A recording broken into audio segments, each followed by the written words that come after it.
Hi everyone, it's Coach Tarby here with day 333 of my series on building healthy, strong relationships.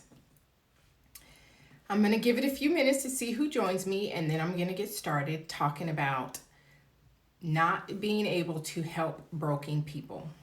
Basically, you can't help broken people. Hi Joan, thanks for joining me. I hope you're well tonight. But I'm going to go ahead and get started. So I want to talk to you tonight about the fact that you can't heal broken people, can't help broken people. So have you ever found yourself, hi, thanks for joining me. I'm sorry. Have you ever found yourself in a relationship with someone that is wounded, coming out of something that has just left them in a state that they just don't know how to feel, how to think, and they're just basically broken, and you don't know what to do? Have you ever found yourself in that? Because at the end of the day, you really can't help broken. Hey, Jamie, Coach Jamie, how are you? Thank you for joining. You can't heal broken people. Hi, Monica. Thank you for joining. When you try to heal broken people, you end up breaking yourself. It takes a lot of energy, it takes a lot of time, and it never works. What you can do is you can offer support. But I want to get into a little bit more details. We often find ourselves taking on the role of a rescuer, also known as an enabler.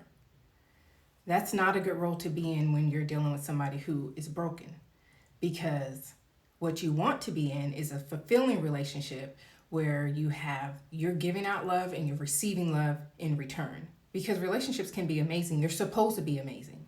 You're supposed to, same thing that you're that you're giving out, you're getting in return. That's what relationships are about. But when you're in a relationship with someone that is wounded, or they're coming out of something that they haven't quite recovered from, then they're bringing that into your relationship. And that's not a good place to be in. So when we are trying to fix that person, then we become a rescuer or an enabler. And like I said, that's not a good place to be in, because what that person needs to do, they need to go through a healing process. They need to heal on their own, and they need to learn how to do it. That healing process needs to be on their time. Not your time, but their time. So let me say that again. That healing needs to be on their time, not your time. Because healing, when you start to healing is so important, because it allows that person to go through the steps to get to the other side, to get to being whole again, to get to the forgiving stage, to get through those steps that you go through, the anger, the misunderstanding, the woundedness, the what happened, why did this happen? That's what the healing process does for you. But trying to fix someone who's broken never works.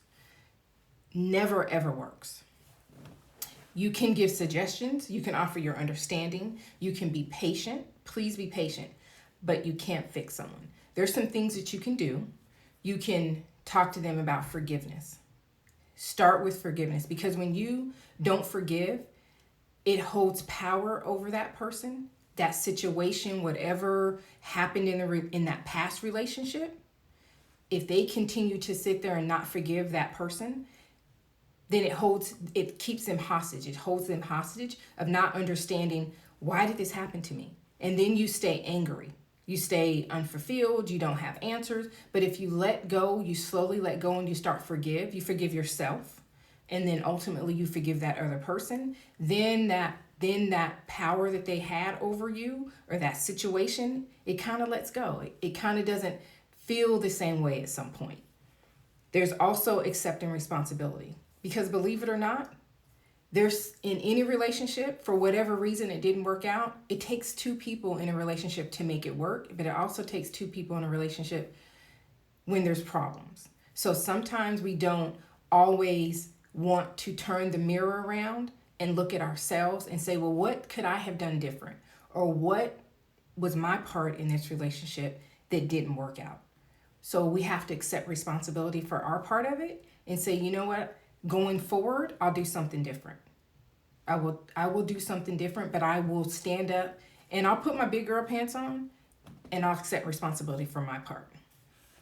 Then you got to move on. You got to move on because at some point at the end of the day, you got to get to the other side. I know it sounds simple, but I've been there. So you got to take a deep breath. You got to recenter yourself at some point. And yes, Monica, it does take two people, but you have to get to a point to move on, because if you stay stuck in that point, in that place, then you'll never see the beauty and the joy in what you could have that could be waiting for you on the other side. You'll never see it.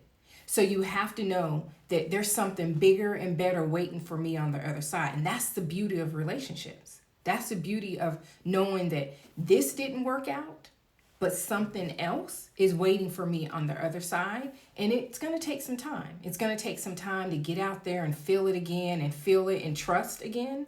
But it is possible. But trying to have a relationship with somebody that's broken and knowing and trying to fix them and hoping that this right here can work, and this right here that I can fix this person. Hey Jess, Coach Jess, thanks for joining. That I can fix this person right here to give me everything that I want is a moot point. It's wasted energy.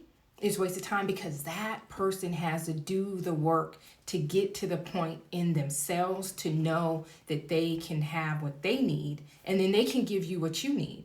It's possible, but it takes time and it takes work.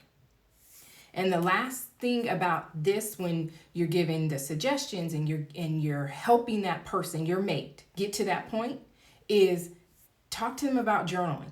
Journaling is such an easy and worthwhile thing to do. You take it, it's judgment free. You write down your innermost personal thoughts and you let it go. And then you can go back and you reflect on it, and it's a mind dump. It gets out your head, it gets out your heart. You let your feelings go, and you're like, you know what? Tomorrow's a new day. Tomorrow's a better day. I was here today, but I'm here tomorrow. Because you can put it on paper, you can close that baby up like this, and you can say, I can do this. I can get through this. Because broken people have a tendency to sit in it, and feel like, I can't do this, but you absolutely can. You can do it. You can heal, and you can get to a better place. But if you're in a relationship with someone who's broken, it's going through the process of helping them get to a better place. It's hard. It's hard work, and sometimes it can be energy draining. But it's possible. Like Monica said, it is possible, but sometimes it might be more on you than you might find to be worth. But if you're willing to stick it out, there's a few suggestions that I have listed here that could help you get through that process. And remember, oftentimes when we get into the cycle of wanting to fix somebody who's broken, we lose the real purpose of what we're in the relationship for. Because you're in a relationship to be in a relationship, to be partners, to grow and to develop and to have things and to have time and to love, because love is the ultimate goal. But when you're in it and you're constantly a fixer, you really should reevaluate that. At what point do you think it's time to let them work it out? If you've given your all, and you know your point when you've given your all, if you've given suggestions and you've been there, because I'm for love, I believe in it. I've been married 23 years, and I'm for staying and working things out. But if you know, and only you know that you've supported, you've talked, you've maybe even sought out counseling, you've talked to a life coach, and you know that there's things that you've done to show that support, and you don't see any change, and you don't see the effort, then maybe it's time for you to push forward. Maybe it's time for you to think that now it's time for me to step back because this person needs to really put in some work that to work on themselves to get to a better place, because they need to do their inner work to get to a better place so that they can start loving themselves again, and then they can start loving you the way that you deserve to be loved. It's hard to be with somebody who's broken, because most people that come into a relationship and they're broken, they're still trying to heal from something that happened in a previous relationship, trauma, childhood, things like that. That's why they're broken. And that's the biggest responsibility on someone else.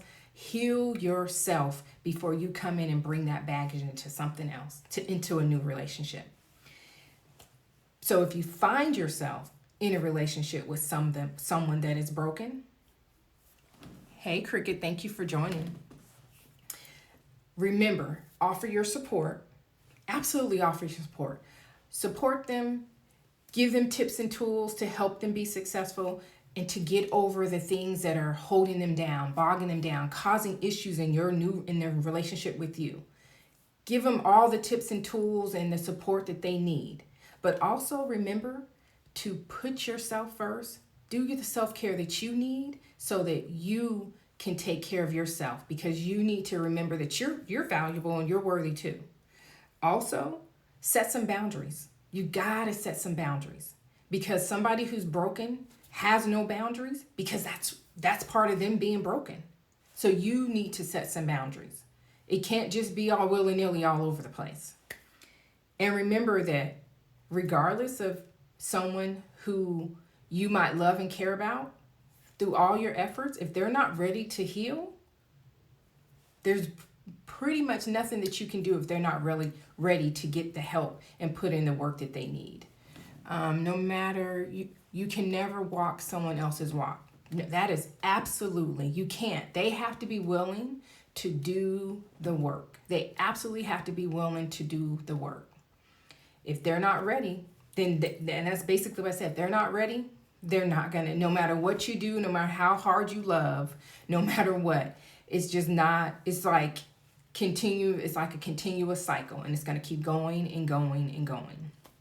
So my whole thing is building healthy, stronger relationships.